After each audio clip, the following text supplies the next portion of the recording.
എല്ലാവർക്കും നമസ്കാരം. എൻ്റെ പേര് ഷൈജു. കോമ്പറ്റേറ്റീവ് ക്രാക്കറിൻ്റെ പുതിയൊരു ക്ലാസ്സിലേക്ക് എല്ലാവർക്കും സ്വാഗതം.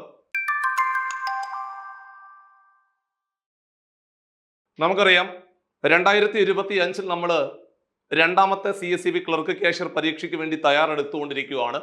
ഈ ഒരു പരീക്ഷ എന്ന് പറയുമ്പോൾ വലിയ മാറ്റങ്ങൾ വന്നതിന് ശേഷം നമ്മൾ ആദ്യമായിട്ട് എഴുതുന്ന ഒരു പരീക്ഷയാണ്. എല്ലാ ഉദ്യോഗാർത്ഥികൾക്കിടയിലും നന്നായിട്ട് ആശങ്കയുണ്ട്. എങ്ങനെയാണ് പരീക്ഷ രീതിയിൽ വരുന്ന മാറ്റങ്ങൾ, ഏത് രീതിയിലാണ് ഇനി നമ്മൾ പ്രിപ്പയർ ചെയ്യേണ്ടത്, പഴയ രീതിയിൽ തന്നെ തുടർന്ന് അങ്ങ് പഠിച്ചു പോയാൽ മതിയോ എന്നുൾപ്പെടെയുള്ള എല്ലാ സംശയങ്ങളും നിങ്ങളിൽ ഉണ്ടാവും. സ്വാഭാവികമായിട്ടും അത് എങ്ങനെയാണ് ക്ലിയർ ചെയ്യേണ്ടത് എന്നുള്ള കാര്യങ്ങളൊക്കെ ഏറ്റവും അവസാനം ഞാൻ പറയാം. അതിനു മുമ്പേ ഒരുപാട് പേര് റിക്വസ്റ്റ് ചെയ്തിരിക്കുന്ന പുതിയൊരു ക്ലാസ്സിലേക്കാണ് നമ്മൾ കടക്കുന്നത്. വലിയ പ്രാധാന്യമാണ് മാത്സ്, ഇംഗ്ലീഷ്, അതേപോലെ GK വിഷയങ്ങൾക്കുള്ളത്. വലിയ മാറ്റങ്ങൾ വരുമ്പോൾ ഈ മാത്സിന് 10 മാർക്കും ഇംഗ്ലീഷിന് 10 മാർക്കും അതായത് GKക്ക് 10 മാർക്കും ഉൾപ്പെടെ ആ 30 മാർക്ക് എന്ന് പറയുന്നത് വളരെ നിർണായകമാണ്. അപ്പൊ അവിടെ ആ 30 മാർക്കിൽ നിന്നുള്ള പരമാവധി മാർക്ക് നമ്മൾ സ്കോർ ചെയ്യണം. കാരണം വലിയ അപ്ഡേറ്റുകൾ ഇല്ലാത്ത ഏറ്റവും പ്രധാനപ്പെട്ട രണ്ട് ഭാഗങ്ങൾ എന്ന് പറഞ്ഞാല് ഒന്ന് മാത്സും ഒന്ന് ഇംഗ്ലീഷുമാണ്. ആ രണ്ട് സാധനങ്ങൾ നിങ്ങൾ തുടർച്ചയായിട്ട് പഠിച്ചു പോവുകയാണെന്നുണ്ടെങ്കിൽ അവിടെ നിന്നുള്ള മാർക്ക് നമുക്ക് ഉറപ്പായിട്ട് നമുക്ക് കിട്ടും. അതായത് നമുക്ക് അപ്ഡേറ്റുകൾ അവിടെ ഇല്ല എന്നുള്ളതാണ് യാഥാർത്ഥ്യത. സോ അപ്ഡേറ്റുകൾ ഇല്ലാത്ത പോർഷനാണ് വലിയ പ്രാധാന്യം കൊടുക്കേണ്ടത്. അതുകൊണ്ട് മാത്സിനും ഇംഗ്ലീഷിനും വലിയ പ്രാധാന്യം കൊടുത്തു വേണം നിങ്ങൾ പഠിക്കുവാൻ. നിങ്ങളുടെ സബ്ജക്റ്റിനൊപ്പം തന്നെ അത്ര തന്നെ പ്രാധാന്യം കൊടുത്തു വേണം മാത്സ്, ഇംഗ്ലീഷ് നിങ്ങൾ നോക്കുവാൻ എന്നുള്ള കാര്യം കൂടി ഓർമ്മപ്പെടുത്തുവാണ്. കാരണം അതൊക്കെ സ്കോറിംഗ് പോർഷൻസ് ആണ്. അതായത് നമ്മുടെ റാങ്കിനെ നിർണ്ണയിക്കുന്ന വളരെ പ്രധാനപ്പെട്ട രണ്ട് ഘടകങ്ങൾ എന്ന് പറഞ്ഞാൽ മാത്സിനകത്തെ മാർക്കും അതേപോലെ ഇംഗ്ലീഷിലെയും മാർക്കാണ്. അതേപോലെ തന്നെ മറ്റൊരു പ്രധാനപ്പെട്ട ഭാഗമാണ് GK. അപ്പോൾ നമ്മൾ പഠിക്കുമ്പോൾ തന്നെ നമ്മുടെ സിലബസിനോട് ചേർന്ന് നിൽക്കുന്ന രീതിയിൽ മാത്സിനും ഇംഗ്ലീഷിനും അതേപോലെ തന്നെ ഈ പറയുന്ന GK വിഷയങ്ങൾക്കും വലിയ പ്രാധാന്യം കൊടുത്തു വേണം പഠിക്കുവാൻ എന്നുള്ള കാര്യം ഞാൻ ആദ്യമേ അങ്ങ് ഓർമ്മപ്പെടുത്തുവാണ്. അപ്പൊ ഈ നമ്മുടെ സിലബസിനകത്ത് റീസണിങ് എന്ന് പറയുന്ന പേരിലാണ് ഒരു 10 ചോദ്യങ്ങൾ വരുമെന്ന് അവർ പറയുന്നത്. കഴിഞ്ഞ തവണ നമുക്ക് 20 ചോദ്യങ്ങളായിരുന്നു, ഓരോ ചോദ്യത്തിനും 1/2 മാർക്ക് വെച്ച്. ഇത്തവണ അത് 10 ചോദ്യങ്ങളായിട്ട് മാറി. ഓരോ ചോദ്യങ്ങൾക്കും ഓരോ മാർക്കാണ്. അപ്പോൾ ആ ചോദ്യങ്ങളുടെ നിലവാരം സ്വാഭാവികമായിട്ടും വേണമെങ്കിൽ കുറച്ചുകൂടി ഉയരാം. ഇനി ആദ്യമായിട്ട് ഒരു പരീക്ഷ നടത്തുന്നതായതുകൊണ്ട് നമുക്കൊന്നും പ്രഡിക്റ്റ് ചെയ്യാൻ പറ്റത്തില്ല. വേണമെങ്കിൽ നിലവാരം താഴാം. എന്നിരുന്നാലും നല്ല നിലവാരത്തിൽ ചോദ്യങ്ങൾ ചോദിക്കുമെന്നുള്ള ധാരണയില് ആ ഒരു നിലവാരത്തിൽ വേണം നിങ്ങൾ ഓരോ ടോപ്പിക്കും പഠിച്ചു പോകുവാൻ എന്നുള്ള കാര്യം കൂടെ ഓർമ്മപ്പെടുത്തിക്കൊണ്ട് നമ്മൾ ഇന്നത്തെ ക്ലാസ്സിൽ നിങ്ങളെ പഠിപ്പിക്കുവാൻ പോകുന്നത് നമ്മുടെ റീസണിങ്ങിനകത്ത് ഏറ്റവും പ്രധാനപ്പെട്ട ഭാഗമായ കലണ്ടർ എന്ന് പറയുന്ന ചാപ്റ്റർ ആണ്. സോ കലണ്ടറുമായിട്ട് ബന്ധപ്പെട്ടുകൊണ്ട് ക്വസ്റ്റ്യൻ പേപ്പറിനകത്ത് ഒരു ചോദ്യം ഉറപ്പായിട്ടും ഉണ്ടാകും. ആ ഒരു ചോദ്യം എങ്ങനെയാണ് പരീക്ഷയ്ക്ക് വരുന്നത്, ഏത് നിലവാരത്തിലാണ് ചോദ്യങ്ങൾ ചോദിക്കുന്നത് എന്നുൾപ്പെടെയുള്ള മുൻ വർഷ ചോദ്യങ്ങളെ എല്ലാം മുൻ നിർത്തിക്കൊണ്ടുള്ള ഒരു ക്വസ്റ്റ്യൻ പേപ്പറിന്റെ നിലവാരം കുറച്ചുകൂടി ഉയർന്നു കഴിഞ്ഞാൽ ഏത് നിലവാരത്തിലേക്ക് ചോദ്യം പോകാം എന്നുൾപ്പെടെയുള്ള എല്ലാ കാര്യങ്ങളും നമ്മൾ നോക്കുന്നുണ്ട്. ഈ ഒരു ക്ലാസ് 2 ഭാഗങ്ങളായിട്ടാണ് നിങ്ങളിലേക്ക് എത്തുന്നത്. അതിന്റെ ആദ്യ ഭാഗമാണ് ഇന്ന്. ദാ പിടിച്ചോ, ഒന്നാമത്തെ ക്വസ്റ്റ്യൻ. കലണ്ടർ എന്ന് പറയുന്ന ചാപ്റ്ററുമായിട്ട് ബന്ധപ്പെട്ടുകൊണ്ടുള്ള ഒന്നാമത്തെ ചോദ്യം ഇതാണ്. 2013 ജനുവരി 1 ഫ്രൈഡേ ആണ് എന്നാണ് പറയുന്നത്. ഫ്രൈഡേ. അങ്ങനെയാണെങ്കിൽ 2013 ഡിസംബർ 31 ഏത് ദിവസമാണ് എന്നാണ് ചോദ്യം. ഈ 2013 എന്ന് പറയുന്ന വർഷത്തിന്റെ പ്രത്യേകത 4 കൊണ്ട് പൂർണ്ണമായിട്ട് ഹരിക്കാൻ പറ്റത്തില്ല. 4 കൊണ്ട് പൂർണ്ണമായിട്ട് ഹരിക്കാൻ പറ്റുമായിരുന്നെങ്കിൽ അതിന് നമ്മൾ അതിവർഷം അല്ലെങ്കിൽ ലീപ് ഇയർ ആയിട്ടാണ് പരിഗണിക്കുന്നത്, അല്ലെ? ഒരു വർഷത്തിന് 4 കൊണ്ട് പൂർണ്ണമായിട്ട് ഹരിക്കാൻ പറ്റുവാണെങ്കിൽ അതിവർഷമാണ് അല്ലെങ്കിൽ ലീപ് ഇയർ ആണ്. അങ്ങനെ 4 കൊണ്ട് പൂർണ്ണമായിട്ട് ഹരിക്കാൻ പറ്റത്തില്ലെങ്കിൽ അത്തരം വർഷങ്ങളെ നമ്മൾ പറയുന്നത് സാധാരണ വർഷമാണ് അല്ലെങ്കിൽ ഓർഡിനറി ഇയർ ആണെന്നാണ് പറയുന്നത്. ഇവിടെ മക്കളെ, ഒരു സാധാരണ വർഷത്തിന്റെ ജനുവരി 1 ഏത് ദിവസമാണോ ആ ദിവസം തന്നെ ആയിരിക്കും ഡിസംബർ 31 എന്ന് നിങ്ങൾ ഓർത്തിരിക്കണം. അപ്പൊ ഇവിടെ 2013 എന്ന് പറയുന്ന വർഷത്തിനെ 4 കൊണ്ട് പൂർണ്ണമായിട്ട് ഹരിക്കാൻ പറ്റാത്തത് കൊണ്ട് ഇതൊരു സാധാരണ വർഷമാണ്, അല്ലെങ്കിൽ ഓർഡിനറി ഇയർ ആണെന്ന് ഓർത്തിരിക്കണം. ഒരു സാധാരണ വർഷത്തിന്റെ ജനുവരി 1 ഏത് ദിവസമാണോ ആ ദിവസം തന്നെ ആയിരിക്കും ആ വർഷം അവസാനത്തെ ദിവസം. അങ്ങനെയാണെങ്കിൽ 2013 ജനുവരി 1 വെള്ളിയാണെങ്കിൽ 2013 ഡിസംബർ 31 ഏത് ദിവസം തന്നെ ആയിരിക്കും? വെള്ളിയാഴ്ച തന്നെ ആയിരിക്കും. ഉത്തരം വെള്ളി എന്ന് എഴുതി അവസാനിപ്പിക്കണം. അപ്പോൾ ഇത് ഒരു വളരെ പ്രധാനപ്പെട്ട കലണ്ടറിനകത്ത് നമ്മൾ പഠിക്കുന്ന ഒരു പോയിന്റ് ആണ്. ഒരു സാധാരണ വർഷത്തിന്റെ തുടക്ക ദിവസം ഏതാണോ ആ ദിവസം തന്നെ ആയിരിക്കും ആ വർഷം അവസാനത്തെ ദിവസവും. അപ്പൊ നിങ്ങൾക്കൊരു സംശയം, സാറേ അതിവർഷമാണെങ്കിൽ എങ്ങനെയായിരിക്കും? എടാ മക്കളെ, ഒരു അതിവർഷത്തിന്റെ ആദ്യ ദിവസം ഏതാണോ അതിനേക്കാൾ 1 കൂട്ടിയെടുക്കണം അവസാനത്തെ ദിവസം. അതായത് 2012 എന്ന് പറയുന്ന വർഷം അതിവർഷമാണ്. 2012 ജനുവരി 1 ഞായറാണെങ്കിൽ 2012 ഡിസംബർ 31 എന്ന് പറയുന്നത് തിങ്കളാഴ്ചയായിരിക്കും. ഒരു ദിവസം കൂട്ടിയെടുക്കണം. അപ്പൊ എഴുതിയെടുത്തോ, എല്ലാവരും എഴുതിയെടുക്കുക. ഒരു സാധാരണ വർഷത്തിന്റെ ജനുവരി 1 ഏത് ദിവസമാണോ ആ ദിവസം തന്നെ ആയിരിക്കും ഡിസംബർ 31. അതേപോലെ ഒരു അതിവർഷത്തിന്റെ ആദ്യ ദിവസത്തേക്കാൾ ഒരു ദിവസം കൂടുതലായിരിക്കും അവസാനത്തെ ദിവസം എന്നും ഓർത്തിരിക്കണം. വളരെ പ്രധാനപ്പെട്ട 2 കാര്യങ്ങളാണ് നമ്മൾ ക്ലാസ്സിലെ പറഞ്ഞ് അവസാനിപ്പിച്ചത്. ഒരു ബുക്കിനകത്തേക്ക് ഈ പറഞ്ഞിരിക്കുന്ന പോയിന്റുകൾ സെപ്പറേറ്റ് ആയിട്ട് ഒന്ന് നോട്ട് ചെയ്യണം എന്നുകൂടി ഞാൻ ഓർമ്മപ്പെടുത്തുന്നു. ഒന്നാമത്തെ ക്വസ്റ്റിന്റെ ഉത്തരം ദാ പിടിച്ചു, ആൻസർ ഫ്രൈഡേ. രണ്ടാമത്തെ ചോദ്യം നിങ്ങളുടെ മുമ്പിൽ വന്നിട്ടുണ്ട്, നിങ്ങൾ പതുക്കെ ചെയ്തു നോക്കിയേ. രണ്ടാമത്തെ ക്വസ്റ്റ്യൻ ദാ പിടിച്ചോ, ഇതാണ് ചോദ്യം. എടാ 2017 ജനുവരി 3 സൺഡേ ആണെങ്കിൽ 2017 ഡിസംബർ 25 ഏത് ദിവസമാണെന്നാണ് ചോദിച്ചത്. 2017 എന്ന് പറയുന്ന വർഷത്തിനൊരു പ്രത്യേകതയുണ്ട്. എന്തെന്നറിയോ? 4 കൊണ്ട് പൂർണ്ണമായിട്ട് ഹരിക്കാൻ പറ്റത്തില്ല. 4 കൊണ്ട് പൂർണ്ണമായിട്ട് ഹരിക്കാൻ പറ്റത്തില്ലെങ്കിൽ 2017 എന്ന് പറയുന്ന വർഷം ഓർഡിനറി ഇയർ ആണ്, അല്ലെങ്കിൽ സാധാരണ വർഷമാണെന്ന് മനസ്സിലായി. ഒരു സാധാരണ വർഷത്തിന്റെ തുടക്ക ദിവസം ഏതാണോ അത് തന്നെ ആയിരിക്കും അവസാനത്തെ ദിവസം എന്നുള്ള കാര്യം നമുക്കെല്ലാവർക്കും അറിയാം. അങ്ങനെയാണെങ്കിൽ ഇവിടെ ചോദ്യകർത്താവ് പറഞ്ഞത് ജനുവരി 3 ഞായറെന്നല്ലേ പറഞ്ഞത്? എടാ കുഞ്ഞുങ്ങളെ, ജനുവരി 3 ഞായറാണെങ്കിൽ ജനുവരി 2 ശനിയാഴ്ചയല്ലേ? അല്ലേ? ജനുവരി 2 ശനിയല്ലേ? അപ്പോൾ ജനുവരി 1 ഫ്രൈഡേ അല്ലേ? വെള്ളിയല്ലേ? അപ്പോൾ 2017 എന്ന് പറയുന്ന വർഷത്തിലെ ജനുവരി 1 ഫ്രൈഡേ ആണെങ്കിൽ 2017 ഡിസംബർ 31 ഏത് ദിവസം തന്നെ ആയിരിക്കും? ഫ്രൈഡേ തന്നെ ആയിരിക്കും, അല്ലേ? 2017 ഡിസംബർ 31 ഫ്രൈഡേ ആയിരിക്കും. ഇനി നമുക്കറിയാവുന്ന മറ്റൊരു പ്രധാനപ്പെട്ട പോയിന്റ് എന്ന് പറഞ്ഞാൽ, ഇവിടെ ചോദ്യകർത്താവ് ചോദിച്ചത് ഡിസംബർ 25 ആണ്. നമുക്കറിയാം ഏതെങ്കിലും ഒരു മാസത്തിന്റെ 1-ാം തീയതി ശനിയാഴ്ച ആണെങ്കിൽ അടുത്ത ശനി എപ്പോഴാണ് ഇനി വരുന്നത്? എടാ 1-ാം തീയതി ശനിയാഴ്ച ആണെങ്കിൽ 1 7 8 ശനിയല്ലേ? 8 7 15 ശനിയല്ലേ? 15 7 22 ശനിയല്ലേ? അതായത് ഏതെങ്കിലും ഒരു ഡേറ്റിന്റെ കൂടെ 7 കൂട്ടുമ്പോൾ കിട്ടുന്നതെല്ലാം സെയിം ഡേ ആയിരിക്കും. ഏതെങ്കിലും ഒരു മാസത്തിന്റെ 10-ാം തീയതി ബുധനാഴ്ച ആണെങ്കിൽ 10 7 17 ബുധനായിരിക്കും, 17 7 24 ബുധനായിരിക്കും, 24 7 31 ബുധനാഴ്ച ആയിരിക്കും. അറിയാത്തവർ നോട്ട് ചെയ്തോണം.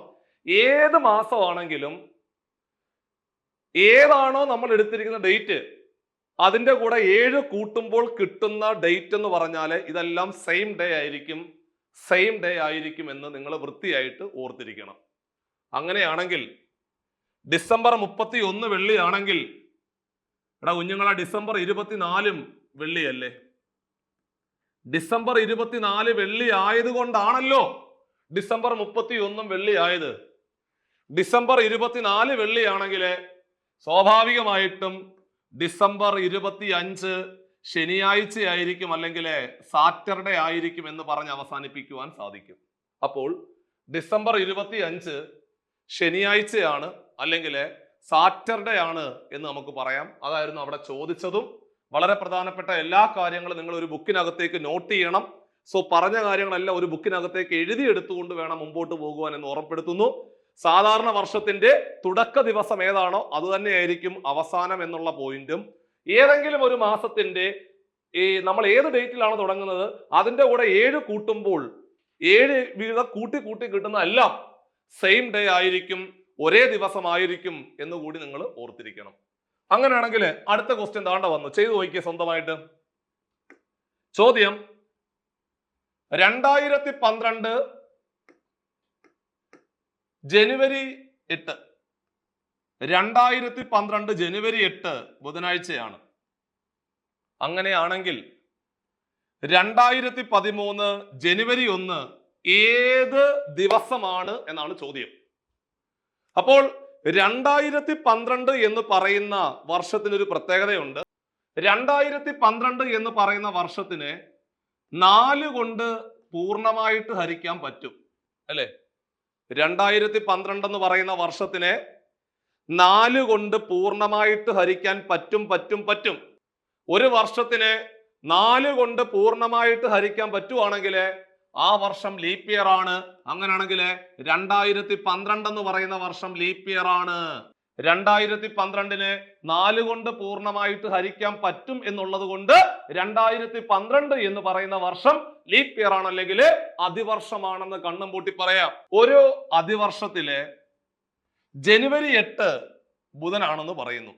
എടാ മക്കളെ, ജനുവരി 8-ാം തീയതി ബുധനാഴ്ചയാണെങ്കിൽ, ജനുവരി 8 ബുധനാണെങ്കിൽ ജനുവരി 1 ബുധനാഴ്ചയല്ലേ? 1-ാം തീയതി ബുധനാഴ്ച ആയതുകൊണ്ടല്ലേടാ 8-ാം തീയതിയും ബുധനായത്. 1 7 8, 8 7 15, 15 7 22, 22 7 29 എല്ലാം ബുധനായിരിക്കും. 1-ാം തീയതി ബുധനാഴ്ചയാണെങ്കിൽ സ്വാഭാവികമായിട്ടും 2012 എന്ന് പറയുന്ന വർഷത്തിലെ അവസാന ദിവസം, അതായത് ഡിസംബർ 31 ഏത് ദിവസമായിരിക്കും? പറ. 2012 എന്ന് പറയുന്ന വർഷം ലീപ്പ് ഇയർ അല്ലേ? ഒരു അതിവർഷത്തിന്റെ തുടക്ക ദിവസം ഏതാണോ അതിനേക്കാൾ 1 കൂടുതലല്ലേ അവസാന ദിവസം? അപ്പൊ ജനുവരി 1 ബുധനാണെങ്കിൽ ഡിസംബർ 31 വ്യാഴാഴ്ചയല്ലേ? ആണ്. അപ്പോൾ ഡിസംബർ 31 വ്യാഴമാണെങ്കിൽ ഏത്? 2012 ഡിസംബർ 31 വ്യാഴമാണെങ്കിൽ തൊട്ടടുത്ത ദിവസം, അതായത് 2013 ജനുവരി 1 ഏത് ദിവസമായിരിക്കും? പറ. 2012 ഡിസംബർ 31 വ്യാഴം. അങ്ങനെയാണെങ്കിൽ തൊട്ടടുത്ത ദിവസം, അതായത് 2013 ജനുവരി 1 വ്യാഴം കഴിഞ്ഞ ഏത് ദിവസമോ? വെള്ളിയാണ്. ആൻസർ ഫ്രൈഡേ എന്ന് എഴുതി അവസാനിപ്പിക്കണം. ഇതായിരുന്നു ചോദ്യം. കണ്ടോ, സിമ്പിൾ ആയിട്ട് പറഞ്ഞ് അവസാനിപ്പിക്കാൻ സാധിച്ചില്ലേ? പറഞ്ഞ എല്ലാ കാര്യങ്ങളും ഒരു ബുക്കിനകത്തേക്ക് വൃത്തിയായിട്ട് നോട്ട് ചെയ്ത് വേണം മുമ്പോട്ട് പോകുവാൻ.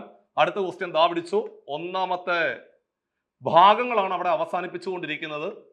ചോദ്യം, if 53 Thursdays are there in the year 1995, 1995 എന്ന് പറയുന്ന വർഷത്തില് 53 വ്യാഴമുണ്ടെങ്കിൽ find the first day of the same year.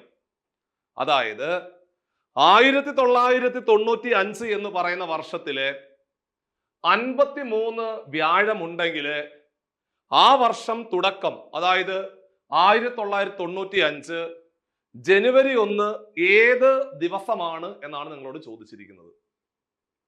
അപ്പോൾ വളരെ പ്രധാനപ്പെട്ട 2-ാമത്തെ പോയിന്റ് നിങ്ങൾ ഓർത്തിരിക്കണം. ഒരു സാധാരണ വർഷത്തിലെ, ഒരു ഓർഡിനറി ഇയർ അല്ലെങ്കിൽ സാധാരണ വർഷത്തിലെ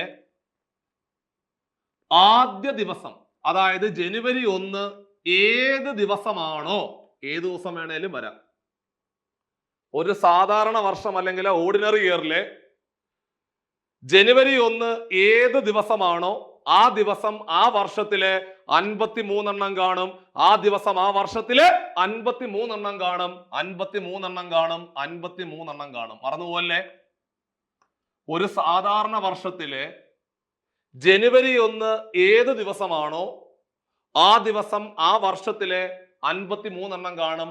ബാക്കിയുള്ളവ 52.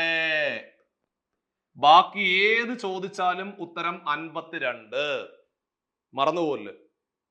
അപ്പോൾ ഒരു അതിവർഷം അല്ലെങ്കിൽ ലീപ്പ് ഇയറിലെ ആദ്യത്തെ 2 ദിവസങ്ങൾ, അതായത് ജനുവരി 1 ജനുവരി 2, ആദ്യത്തെ 2 ദിവസങ്ങള് ആ വർഷത്തിലെ 53 കാണും. ബാക്കി ഏത് ചോദിച്ചാലും ഉത്തരം 52. മറന്നുപോലെ. പറഞ്ഞ കാര്യങ്ങളെല്ലാം വൃത്തിയായിട്ട് നോട്ട് ചെയ്യണം. ഒരു സാധാരണ വർഷത്തിലെ ജനുവരി 1 ഏത് ദിവസമാണോ ആ ദിവസം ആ വർഷത്തിലെ 53 കാണും. ബാക്കിയുള്ളവ 52. ഒരു അതിവർഷത്തിലെ ആദ്യത്തെ 2 ദിവസങ്ങള്, അതായത് ജനുവരി 1 ജനുവരി 2, ആദ്യത്തെ 2 ദിവസങ്ങള് ആ വർഷത്തിലെ 53 കാണും. ബാക്കി ഏത് ചോദിച്ചാലും ഉത്തരം 52 ആണ്. അങ്ങനെയാണെങ്കിൽ ഇവിടെ 1995 എന്ന് പറയുന്ന വർഷം 4 കൊണ്ട് പൂർണ്ണമായിട്ട് ഹരിക്കാൻ പറ്റത്തില്ല.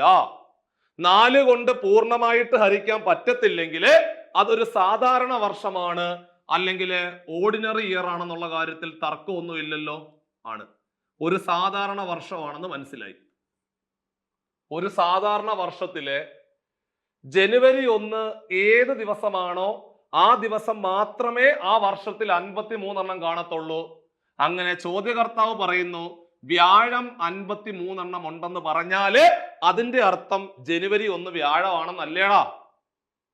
ആ വർഷത്തിലെ 53 വ്യാഴമുണ്ടെങ്കിൽ സ്വാഭാവികമായിട്ടും ജനുവരി 1 എന്ന് പറയുന്ന ആ ഒരു ദിവസം തീർച്ചയായിട്ടും എന്തു തന്നെ ആയിരിക്കും? വ്യാഴമായിരിക്കും. കാരണം ഒരു സാധാരണ വർഷത്തിലെ ജനുവരി 1 ഏത് ദിവസമാണോ ആ ദിവസം മാത്രമേ ആ വർഷത്തിലെ 53 കാണത്തുള്ളൂ.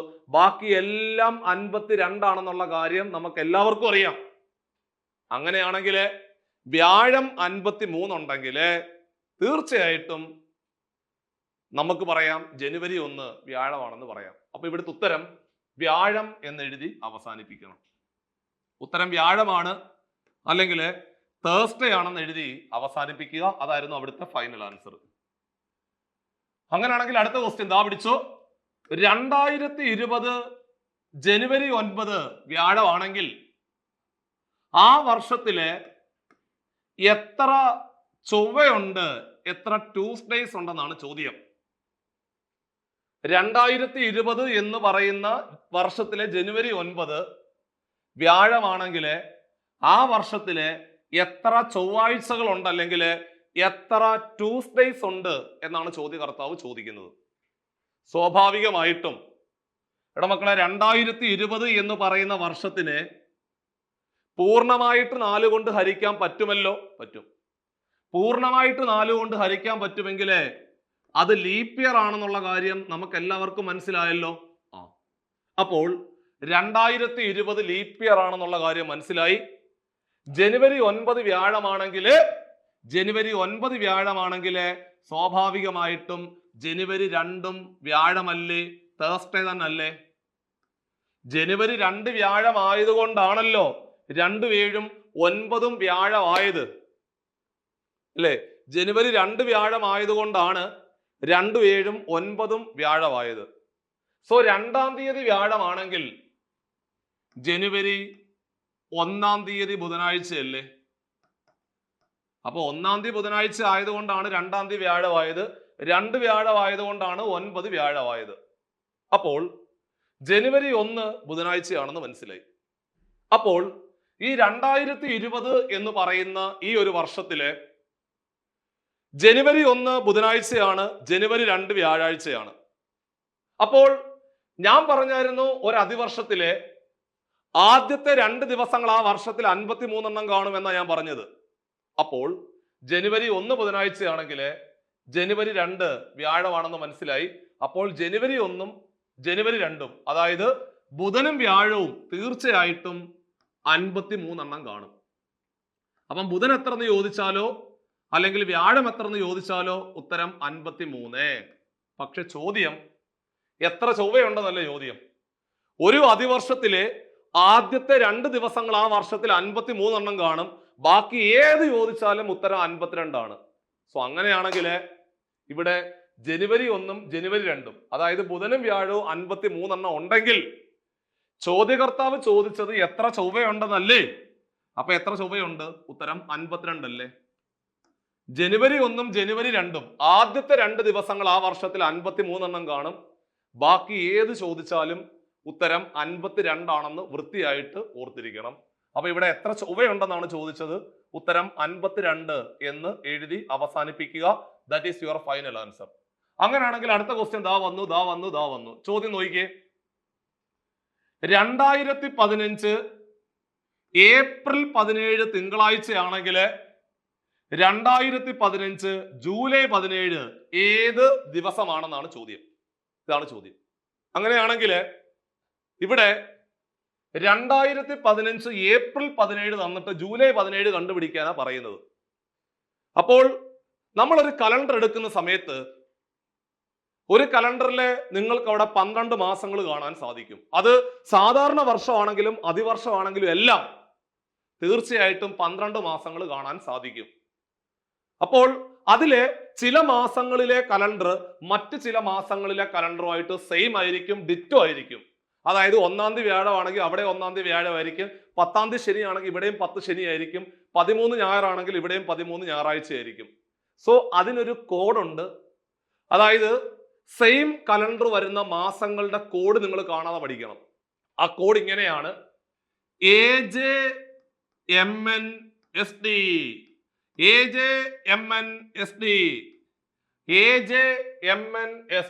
അപ്പൊ നിങ്ങൾക്ക് സംശയം വരും, എന്താണ് AJ?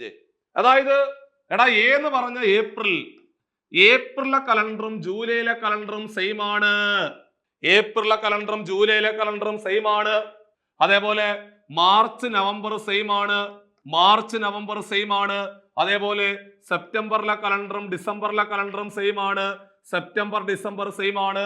അപ്പൊ നിങ്ങൾ എന്നോട് ചോദിക്കും, സാറേ ഇത് എവിടാണ് ഉപയോഗിക്കുന്നത്, സാധാരണ വർഷത്തിലാണോ അതോ അതിവർഷത്തിലാണോ എന്ന് നിങ്ങൾ എന്നോട് ചോദിക്കുമ്പോൾ ഞാൻ പറഞ്ഞു തരും, എടാ പിള്ളേരെ, സാധാരണ വർഷമാണെങ്കിലും അതിവർഷമാണെങ്കിലും എല്ലാം ഉപയോഗിക്കാം.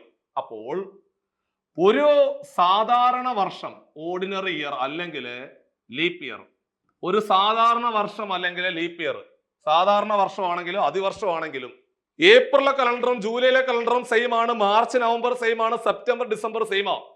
അതായത് ഏപ്രിൽ 10 ശനിയാണെങ്കിൽ ജൂലൈ 10 ശനി, ഏപ്രിൽ 13 തിങ്കളാണെങ്കിൽ ജൂലൈ 13 തിങ്കൾ, ഏപ്രിൽ 21 വ്യാഴമാണെങ്കിൽ ജൂലൈ 21 വ്യാഴമായിരിക്കും. നിങ്ങൾ ഏത് വർഷമാണെന്ന് പോലും നോക്കണ്ട. സാധാരണ വർഷമാണെങ്കിലും അതിവർഷമാണെങ്കിലും എല്ലാം ഉപയോഗിക്കാൻ പറ്റിയ കോഡാണ് നമ്മൾ പറഞ്ഞത്. സോ അങ്ങനെയാണെങ്കിൽ ഇവിടെ അതേ വർഷം തന്നെ ആയിരിക്കണം. 2015 ഏപ്രിൽ 17 തിങ്കളാഴ്ചയാണെങ്കിൽ ജൂലൈ 17 എന്ത് തന്നെ ആയിരിക്കും? തിങ്കളാഴ്ച തന്നെ ആയിരിക്കും. ഉത്തരം തിങ്കൾ എന്ന് എഴുതി അവസാനിപ്പിക്കണം. അപ്പൊ ഇതിന്റെ ബാക്കിയുള്ള ചോദ്യങ്ങൾ നമ്മൾ അടുത്ത ഭാഗത്തായിട്ട് പഠിക്കുന്നതാണ്.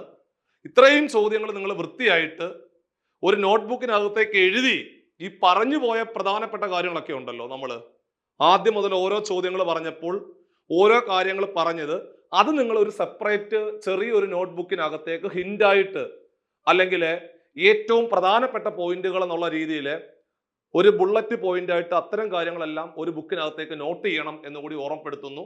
ഇതിന്റെ ബാക്കിയുള്ള ഭാഗം നമ്മൾ ചോദ്യങ്ങൾ ഡിസ്കസ് ചെയ്യുന്നത് അടുത്ത ഭാഗത്താണ്. വളരെ പ്രധാനപ്പെട്ട 2 കാര്യങ്ങളാണ് നിങ്ങളോട് ഇനി സൂചിപ്പിക്കുവാനുള്ളത്. അതിൽ ഒന്നാമത്തത്, വളരെ പ്രധാനപ്പെട്ട 2 കാര്യങ്ങളിൽ ഒന്ന്, നമ്മുടെ ഈ വരാൻ പോകുന്ന നമ്മുടെ ഈ CSEB ക്ലർക്ക് ക്യാഷ്യർ പരീക്ഷയ്ക്ക് വലിയ മാറ്റങ്ങളോടുകൂടിയാണ് നമ്മുടെ മുമ്പിലെ പരീക്ഷ വരാൻ പോകുന്നത്. അവിടെ 100 മാർക്കിന്റെ ചോദ്യങ്ങളിലേക്ക് പാറ്റേൺ മാറി എന്നുള്ളതും ഓരോ ചോദ്യങ്ങൾക്ക് ഓരോ മാർക്ക് വരുന്നു എന്നുള്ളതും ക്വസ്റ്റ്യൻ പേപ്പറിന്റെ നിലവാരം എങ്ങനെ ആയിരിക്കും എന്നുള്ള ഒരുപാട് ആശയക്കുഴപ്പമാണുള്ളത്. അപ്പോൾ അതിനകത്ത് ഏറ്റവും പ്രധാനപ്പെട്ട സ്കോറിംഗ് ഏരിയ ആയിട്ടുള്ള അതായത് എല്ലാവരും പഠിച്ചു പോകുമ്പോൾ തന്നെ ഒഴിവാക്കി പോകുന്ന, എന്നാൽ പഠിച്ചാല് ഷുവർ ഷോട്ടായിട്ട് മാർക്ക് കിട്ടുന്ന വളരെ പ്രധാനപ്പെട്ട 3 ഭാഗങ്ങൾ വീഡിയോയുടെ തുടക്കത്തിൽ പറഞ്ഞതുപോലെ, 1 ഇംഗ്ലീഷ്, 2 മാത്സ്, 3 GK ആണ്. ആ വിഷയങ്ങൾക്ക് പലപ്പോഴും ഉദ്യോഗാർത്ഥികൾ വലിയ പ്രാധാന്യം കൊടുക്കാറില്ല. പക്ഷേ പരീക്ഷ കഴിഞ്ഞ് ഇറങ്ങുമ്പോൾ അവർ പറയാറുണ്ട്, അത് നന്നായിട്ട് പഠിച്ചായിരുന്നെങ്കിലേ സിമ്പിളായിട്ട് ക്രാക്ക് ചെയ്യാൻ പറ്റിയെന്ന്. അപ്പൊ ഇനി നിങ്ങളുടെ ഭാഗത്ത് നിന്ന് അത്തരത്തിൽ വാക്കുകൾ കേൾക്കുവാതിരിക്കുവാൻ വേണ്ടിയിട്ട് നമ്മൾ 23-ാം തീയതി, ഈ വരുന്ന 23-ാം തീയതി വെള്ളിയാഴ്ച ഉച്ചയ്ക്ക് 2 മണി മുതൽ 5 മണി വരെ 3 മണിക്കൂർ സമയം മാത്സിനകത്തെയും ഇംഗ്ലീഷിനകത്തെയും GKക്കകത്തെയും വളരെ വളരെ പ്രധാനപ്പെട്ട ചോദ്യങ്ങൾ ലൈവിൽ വന്ന് അധ്യാപകർ പഠിപ്പിക്കാൻ തീരുമാനിച്ചിരിക്കുകയാണ്. ഇതൊരു പ്രധാനപ്പെട്ട ഒരു വെബിനാർ സെഷനാണ്. കാരണം ഈ ഒരു വെബിനാറിന്റെ പ്രത്യേകത, വരാൻ പോകുന്ന പരീക്ഷകൾക്ക് മാത്സ്, അതേപോലെ ഇംഗ്ലീഷ്, അതുപോലെ GK വിഷയങ്ങളിലെ ഏത് ചോദ്യങ്ങൾ, ഏത് നിലവാരത്തിലേക്ക് ചോദ്യകർത്താവ് പോകാം എന്ന് അധ്യാപകർ കൃത്യമായിട്ട് നിങ്ങൾക്ക് പറഞ്ഞു തരും.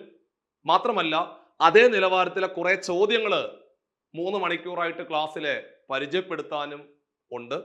അപ്പോൾ ഈ ഒരു വെബിനാർ തികച്ചും നിങ്ങൾക്ക് ഫ്രീ ആയിട്ട് കിട്ടുന്ന ഒരു വെബിനാർ ആണ്. സോ ഈ ഒരു വെബിനാറിലേക്ക് ജോയിൻ ചെയ്യുവാൻ വേണ്ടിയിട്ട് നമ്മൾ താഴെ ഒരു വീഡിയോയ്ക്ക് താഴെ ഒരു ലിങ്ക് പ്രൊവൈഡ് ചെയ്യുന്നുണ്ട്. സോ അവിടെ നിങ്ങൾ രജിസ്റ്റർ ചെയ്യുക. തികച്ചും ഫ്രീ ആയിട്ടുള്ള ഈ ഒരു വെബിനാർ വരാൻ പോകുന്ന പരീക്ഷയ്ക്ക് നിങ്ങൾക്ക് ഈ 3 വിഷയങ്ങളുടെ മാർക്ക് സ്കോർ ചെയ്യുന്നതിലെ വലിയ നിർണായകമായ ഒരു ഘടകമായിട്ട് മാറും. അവിടെ വളരെ പ്രധാനപ്പെട്ട കുറേ അധികം കാര്യങ്ങൾ ഞങ്ങൾ പറഞ്ഞു തരും. നിങ്ങൾ അതൊക്കെ ആ ഒരു മേഖലകൾ കണ്ടെത്തി അവിടെ സസൂക്ഷ്മം കുറെ ചോദ്യങ്ങൾ ചെയ്ത് പഠിച്ച് ഞങ്ങൾ പറയുന്ന നിലവാരത്തിലേക്ക് നിങ്ങൾ ചോദ്യങ്ങൾ ചെയ്ത് പോവുകയാണെന്നുണ്ടെങ്കിൽ ഈ പറയുന്ന 3 ടോപ്പിക്കുകൾ നിങ്ങൾക്ക് തീർച്ചയായിട്ടും നല്ല രീതിയിൽ മാർക്ക് സ്കോർ ചെയ്യുവാൻ സാധിക്കും. സോ ആ വെബിനാറിന്റെ ഡേറ്റ് നിങ്ങൾ ഓർത്തിരിക്കണം. അത് വരാൻ പോകുന്നത് വെള്ളിയാഴ്ചയാണ്, വരുന്ന വെള്ളിയാഴ്ചയാണ്, 23-ാം തീയതിയാണ്. ഉച്ച കഴിഞ്ഞ് 2 മണി മുതൽ 5 മണി വരെയുള്ള സമയം നിങ്ങളുടെ ജീവിതത്തിൽ നിങ്ങൾ മാറ്റിവെച്ചുകൊണ്ട്, എല്ലാ തിരക്കുകൾക്കിടയിലും എല്ലാം മാറ്റിവെച്ചുകൊണ്ട് 2025-ൽ നിങ്ങൾ എഴുതാൻ പോകുന്ന ഈ മത്സര പരീക്ഷയുടെ വിജയത്തിന് വേണ്ടിയിട്ടുള്ള ഒരു നാൾ വഴി, അല്ലെങ്കിൽ ഒരു ചെറിയൊരു ട്രിക്കായിട്ട് വേണമെങ്കിൽ ഈ ഒരു വെബിനാറിനെ പ്രയോജനപ്പെടുത്താവുന്നതാണ്. രണ്ടാമത്തെ മറ്റൊരു പ്രധാനപ്പെട്ട കാര്യം എന്ന് പറഞ്ഞു കഴിഞ്ഞാൽ, നമ്മൾ പഠിച്ചുകൊണ്ടേ ഇരിക്കുവാണ്. ഒരുപാട് പേർക്കൊരു പ്രശ്നം എന്ന് പറഞ്ഞു കഴിഞ്ഞാൽ, എക്സാമിന്റെ ഡേറ്റ് വരട്ടെ അതിനുശേഷം പഠിച്ചു തുടങ്ങാം എന്നാണ് എല്ലാവരും പറയുന്നത്. അത് തന്നെയാണ് ഏറ്റവും വലിയ മണ്ടത്തരം എന്ന് പറഞ്ഞു കഴിഞ്ഞാൽ. ഒരു മത്സര പരീക്ഷയ്ക്ക് തയ്യാറെടുക്കുമ്പോൾ നോട്ടിഫിക്കേഷൻ വന്നു കഴിഞ്ഞാൽ പിന്നെ നിങ്ങൾ എക്സാമിനേഷന്റെ ഡേറ്റ് വരട്ടെ എന്നിട്ട് പഠിക്കാം എന്ന് ചിന്തിക്കുന്ന ഓരോ ഉദ്യോഗാർത്ഥിയും നിങ്ങൾ ജീവിതത്തിലെ വലിയ മണ്ടത്തരത്തിനാണ് കാലെടുത്ത് വെച്ചിരിക്കുന്നത്. അങ്ങനെ ഒരിക്കലും ചിന്തിക്കാൻ പാടില്ല. അങ്ങനെ വിജയികൾ ഒരിക്കലും ചിന്തിക്കാറില്ല. നോട്ടിഫിക്കേഷൻ വന്നോ, അങ്ങനെയാണെങ്കിൽ പഠിച്ചു തുടങ്ങുക എന്നുള്ളതാണ്. അതിൻ്റെ വേണ്ടിയുള്ള എല്ലാ സോഴ്സുകളും കണ്ടെത്തിക്കൊണ്ട് നിങ്ങൾ മൂവ് ചെയ്യുക എന്നുള്ളതാണ് ചെയ്യേണ്ടത്. അപ്പൊ നിങ്ങളെ ഹെൽപ്പ് ചെയ്യുവാൻ വേണ്ടിയിട്ട് തുടക്കം മുതൽ, നമ്മുടെ ബാച്ചിലെ തുടക്കം മുതൽ ഏറ്റവും പ്രധാനപ്പെട്ട എല്ലാ കാര്യങ്ങളും കൃത്യം 45 ദിവസം കൊണ്ട് ഈ പറഞ്ഞിരിക്കുന്ന എൻറ്റയർ സിലബസ് കൃത്യമായിട്ട് നിങ്ങളെ വളരെ ഭംഗിയായിട്ട് പഠിപ്പിച്ചെടുക്കുന്ന രീതിയിൽ നമ്മൾ പുതിയ ബാച്ച് സ്റ്റാർട്ട് ചെയ്യുന്നുണ്ട്. എല്ലാവർക്കും ഈ ഒരു ബാച്ചിലേക്ക് അഡ്മിഷൻ എടുക്കാവുന്നതാണ്. ഈ ഒരു ബാച്ചിന്റെ പ്രത്യേകത എന്ന് പറഞ്ഞു കഴിഞ്ഞാൽ, ലൈവ് ക്ലാസ്സുകളും അതേപോലെ റെക്കോർഡ് ക്ലാസ്സുകളും കൃത്യമായിട്ട് ഒരു മെന്റർ നിങ്ങളെ വാച്ച് ചെയ്തുകൊണ്ട് നിങ്ങൾക്ക് വേണ്ട എല്ലാ കാര്യങ്ങളും കൃത്യമായിട്ട് പറഞ്ഞു തന്നുകൊണ്ട് വളരെ ഭംഗിയായിട്ട് നിങ്ങളുടെ ഓരോ ദിവസങ്ങളും ഔട്ട്പുട്ട് ഉള്ള ഒരു ദിവസങ്ങളാക്കി മാറ്റിയെടുക്കുന്നതിൽ ഈ ഒരു ബാച്ച് വളരെയധികം നിർണായകമാണ്. സോ ഈ ഒരു സാധ്യത, ഓരോ സാധ്യതകളും നിങ്ങൾ പരമാവധി പ്രയോജനപ്പെടുത്തിക്കൊണ്ട് വേണം മുമ്പോട്ട് പോകുവാൻ. ഇതൊരു വലിയ സാധ്യതയാണ്. അതായത് നിങ്ങൾക്കൊരു കൃത്യമായ ഡയറക്ഷനോടുകൂടി മൂവ് ചെയ്യുന്നതിൽ ഇത്തരം ബാച്ചുകൾ വളരെയധികം ഉപകാരപ്പെടും. സോ ആ ബാച്ചിലേക്ക് അഡ്മിഷൻ എടുക്കുവാനെ ആ ബോർഡ് നമ്പറിൽ നിങ്ങൾക്ക് കോൺടാക്ട് ചെയ്യാവുന്നതാണ്. ഒരു വലിയ സാധ്യതയാണ്. എല്ലാ സാധ്യതകളും പ്രയോജനപ്പെടുത്തി വേണം മുമ്പോട്ട് പോകുവാൻ എന്നുള്ള കാര്യം വീണ്ടും ഓർമ്മിപ്പിക്കുന്നു. നിങ്ങളുടെ മുമ്പിലേക്ക് സാധ്യതകൾ നിങ്ങളുടെ മുമ്പിലേക്ക് ദൈവമായിട്ട് കൊണ്ടുതരും. പക്ഷേ അത് കൃത്യമായിട്ട് പ്രയോജനപ്പെടുത്തി എടുക്കുന്നവനാണ് ജീവിതത്തിൽ വിജയിക്കുന്നത്. 2025-ൽ നമ്മൾ എഴുതാൻ പോകുന്ന ഈ ഒരു മത്സര പരീക്ഷയുടെ പ്രിപ്പറേഷൻ ഇങ്ങനെ പൊക്കോണ്ടിരിക്കുന്നു. ഇതോടുകൂടി നിങ്ങൾ ഒരു സർക്കാർ സർവീസിലേക്ക് എത്തട്ടെ എന്ന് ആത്മാർത്ഥമായിട്ട് പ്രാർത്ഥിക്കുന്നു. 2025 എന്ന് പറയുന്ന വർഷം നിങ്ങൾക്ക് സ്വന്തം കാലിൽ നിൽക്കുന്ന രീതിയിൽ ഒരു സാമ്പത്തിക സ്വാതന്ത്ര്യം നേടിത്തന്ന ഒരു വർഷമായി മാറട്ടെ എന്ന് ആത്മാർത്ഥമായിട്ട് പ്രാർത്ഥിച്ചുകൊണ്ട് ഇതിന്റെ രണ്ടാമത്തെ ഭാഗവുമായിട്ട് നമുക്ക് അടുത്ത ക്ലാസ്സിൽ വീണ്ടും കാണാം. Take care.